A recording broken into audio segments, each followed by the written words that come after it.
특별히 새벽 예배는 더 그런 것 같습니다. 주님이 마태복음 24장과 누가복음 21장에 또 사도 바울이 곳곳마다 깨어 있으라 그런 말을 했어요. 그래서 새벽 예배는 깨어 있기에 딱 맞는 그러한 시간들이라고 생각이 되어집니다. 예수님이 언제 오실지 모르죠. 분명히 감람산에 너희가 본 그대로 오신다고 말씀하셨기에 예수님은 분명히 그렇게 오실 텐데요. 여기서는 안 보이잖아요. 그죠? 그러니까 그 시간이 언제인지 모르겠으나 그것이 우리에게는 새벽이 될 수도 있고 또 한밤이 될 수도 있는 것이죠. 우리 한번 복습을 한번 해볼까요? 자, 예배는 처음에 제사라 그랬습니다. 제사. 그 다음이 뭐죠? 입맞춤. 그 다음이요. 봉사. 최고의 봉사. 그 다음에 최상의 가치. 그리고 은밀한 교제. 그리고 불이 떨어지는 시간이다. 이렇게 우리가 말씀을 나눴습니다. 그 의미에 대해서는 마지막 부분에서 다시 한번 정리하도록 하겠습니다. 자, 오늘은 예배는 천국 가는 연습이다. 자, 우리가 예배를 이렇게 날마다 반복해서 드리는데요. 이것은 유도 아닙니다. 천국에서는 그냥 하루 종일 예배만 드려요. 그러면 이제 여러분 어떤 생각이 드시겠어요? 좀 고려를 좀 해봐야 되겠다. 지금하고 예배가 달라요. 지금하고 예배가 달라서 정말 영광스럽죠. 영광에서 영광이죠. 저 오늘 본문에 보게 되면은요, 얼마나 영광스럽게 예배를 드립니까? 그죠? 엄청나게 많은 큰 무리가 모이는 거예요. 자, 여러분 우리 2002년도에 월드컵 한번 생각해 보세요.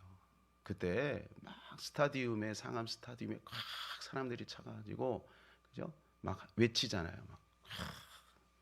그 외치는 그 함성 소리, 뭐 그거하고는 유도 아니죠. 뭐 비교할 수가 없는 겁니다.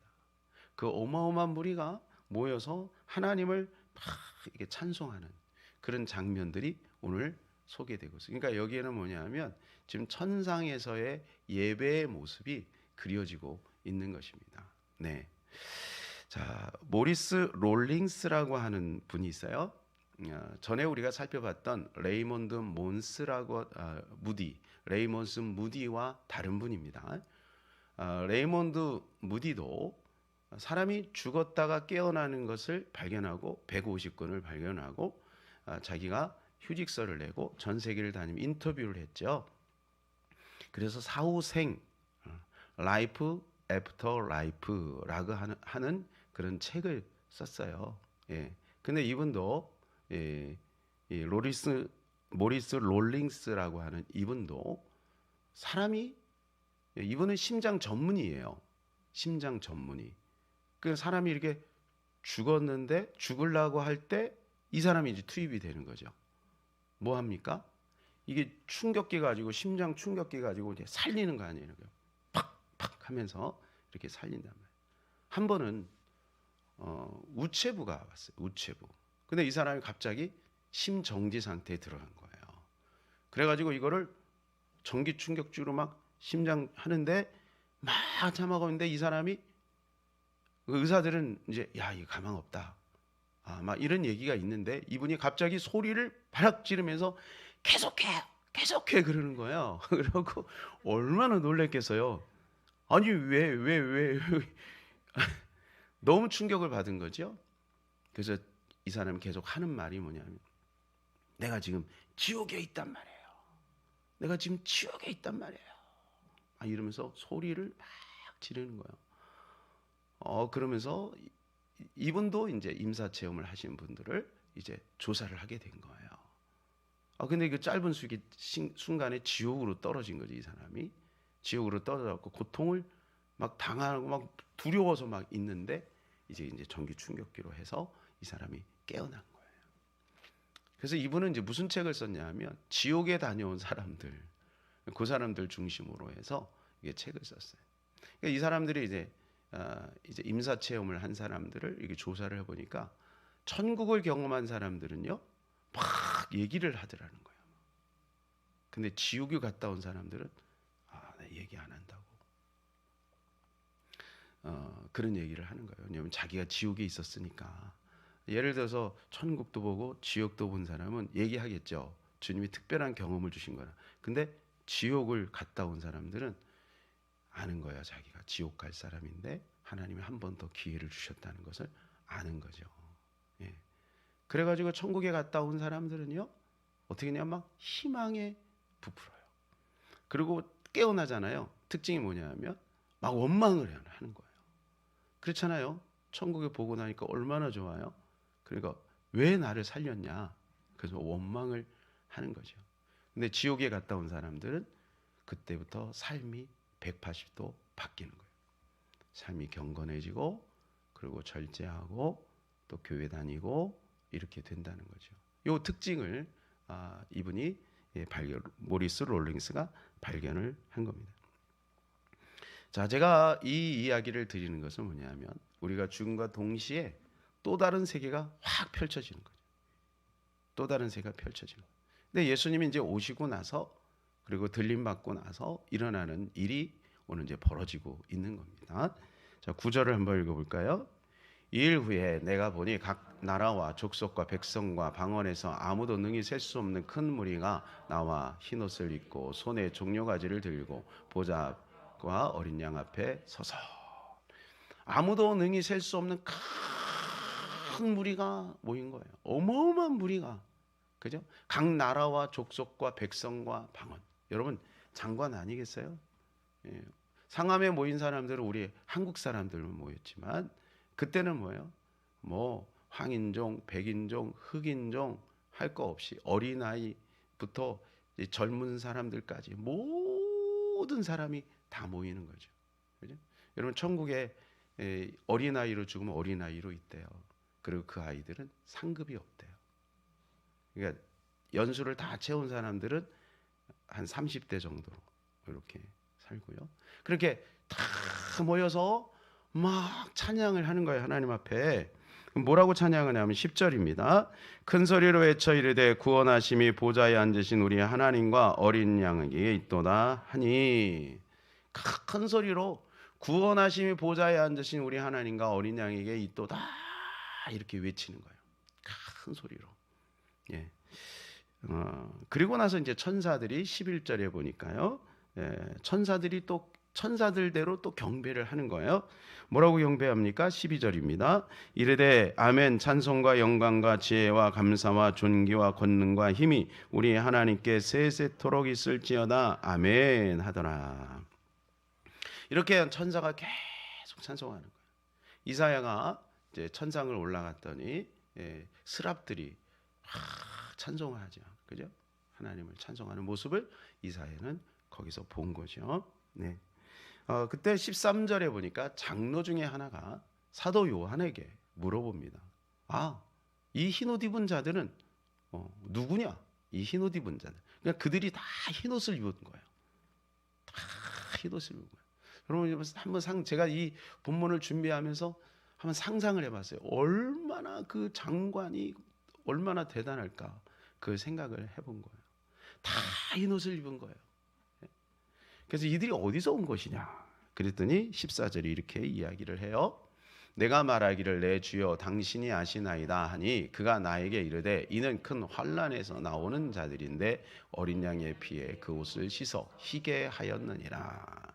그러니까 이들의 특징이 있는데 두 가지인 거예요. 환난을 통과한 거예요. 환난을 통과한 거예요. 여러분, 우리가 신앙생활 하면서요, 이 땅에서 환난을 통과하죠.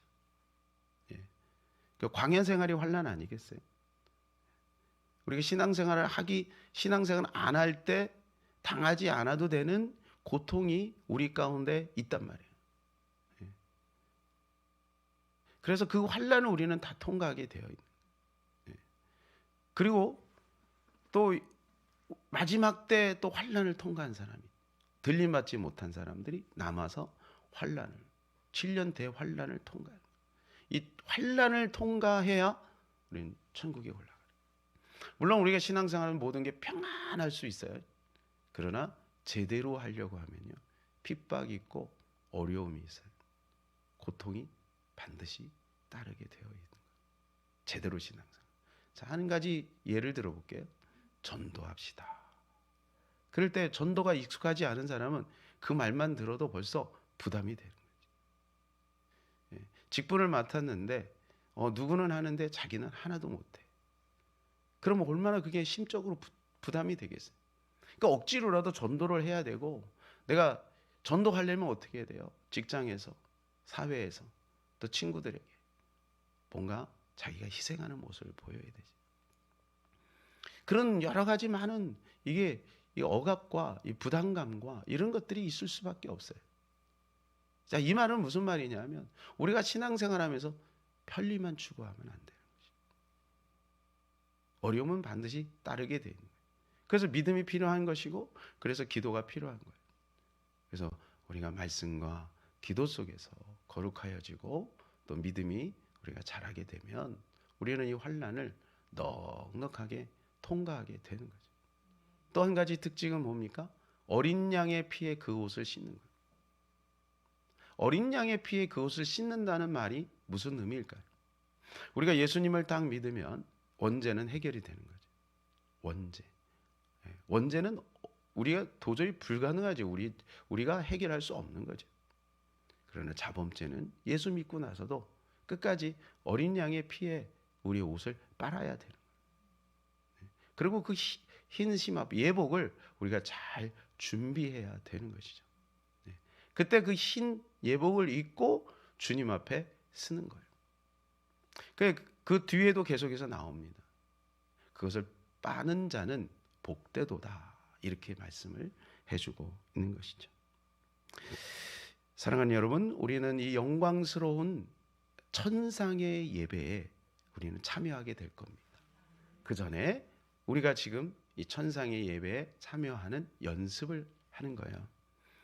아이가 이제 초등학교 입학을 할 때, 아니면 요즘에 유치원이죠. 유치원에 입학할 때 기본적인 것들을 연습하고 하죠. 더하기, 빼기 이런 거 연습하고, 그죠?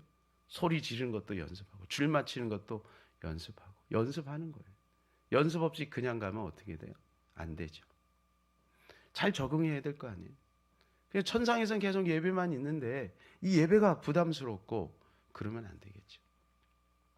그래서 예배는 천국 가는 연습인 것입니다. 예배가 어색한 사람이 거기 가서 어떻게 예배에 적응할 수 있겠습니까? 그래서 예배는 천국 가는 연습이다. 자, 한번 정리를 해보도록 하겠습니다. 자, 예배는 처음에 제사다 그랬어요. 이 제사라는 것은 죄 사함을 말하는 겁니다. 그리고 최고의 경배, 입맞춤으로 표현을 했어요. 원어가 그렇게 돼 있어요. 입맞춤이에요. 그래서 한 여인을 소개했죠. 냄새나는 예수님의 발에 자기 입을 맞추는 겁니다. 우리가 예배할 때마다 그런 마음으로 예배해야 돼요. 어때요, 여러분? 이 예배에 대해서 들을 때는 그렇게 해야 되겠다 그러는데 막상 예배를 드릴 때는 잊어버리죠. 마음속에 우리는 새겨야 합니다. 저도 마찬가지예요. 자꾸 새겨서 온전한 예배를 하나님 앞에 드려야 됩니다. 또 예배는 헌신이에요. 헌신. 그리고 최고의 가치이기 때문에 최고의 가치에는 우리가 어떤 대가라도 지불을 하죠. 그리고 예배는 은밀한 교제인 것입니다. 하나님과 교제하는 거예요. 그리고 능력을 받는 시간이에요. 불이라고 하는 것은 능력을 말하는 거예요. 이 모든 것을 다 종합한 것이 오늘 바로 천국을 경험하는 예배인 것입니다. 우리는 예배 때마다 이 천국을 경험하고 천국 가는 연습을 하는 저와 여러분 되기를 바랍니다. 기도하겠습니다. 하늘에 계신 우리 아버지시여, 이름이 거룩히 여김을 받으시오며 나라의 임하옵시며